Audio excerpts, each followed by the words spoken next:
Gituyok pag-usab ni Gobernador Gwendolyn Garcia ang mga kalungsuran ug dakbayan sa habagatang bahin sa Subo aron maghatod og hinabang alang sa mga naigo sa bagyong Odette. 23 ka mga lungsod ang gituyok ni Garcia kaniadtong Disyembre 26, bisan adlawng Domingo ug liwas sa Pasko. Ug nanghatag usab siya og ultra high frequency radio ug satellite phones nga ilang magamit sa mga relief ug rehabilitation operations.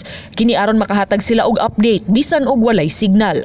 Hatagan usab niya og tig 5 milyones pesos ang mga hilabihang naigo nga mga lungsod ug i-download kini sa Kapitolyo ngadto sa mga LGUs nga ilang gamiton pagtabang sa ilang mga konstituwente pag-ayos sa mga nahagba nga kabalayan. Parte kini sa rehabilitation effort sa probinsya sa Subo human naigo sa bagyong Odette. Giawhag ni Gobernador Garcia ang mga mayor sa mga lungsod ug dakbayan nga human nila matabangan ang pagpaayos sa mga kabalayan. Isunod na ang pagpaayos sa mga pampublikong edipisyo nga nangaguba. That is why we need to be able to provide at least on a standard basis katong mga totally destroyed o ang mga partially destroyed. I think what we need to prioritization sa tanong. So, relief man ta karon, sige taghatag bugas. By next week, we should now be focusing on rebuilding people's homes. Gawa sa salapi nga gihatag sa Kapitolyo sa mga local government units, gigahinan usab sa Kapitolyo ang matag board member og laing tag 5 milyones pesos nga ila gihapon iapod-apod sa ilang mga konstituwente sa matag distrito nga labing naapektuhan sa bagyo. Ipareho ang paghatag niini sa sugbo negosyo, diin ipaagi sa coupon ang paghatag sa kantidad ngadto sa katawhan ug mao kini ang gamiton pagpalit og mga construction materials sama sa sin, plywood, lansang ug uban pa. In the same way, nihatag ta sa Subo Negosyo, o gihapon na pamaagi kato akong istorya ng coupons where they will be distributing in terms of coupons.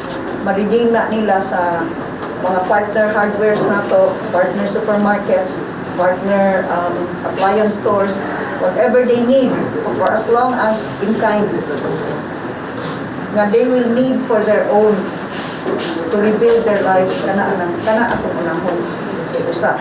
Ato sa ikatulong round sa pagsuroy ni Garcia sa habagatang bahin sa Subo nga maoy labing naigo gayud sa bagyo. Iyang nakita nga hinay-hinay nang nibalik ang kasayon sa pag-agi sa kadalanan sa pipila ka dapit. Sama didto sa lungsod sa Malabuyok nga giabunuhan ang sapa ubos sa Saliring Bridge. Ang taytayan nga nagsumpay sa Malabuyok ug lungsod sa Hinatilan nga nahagba tungod sa bagyo.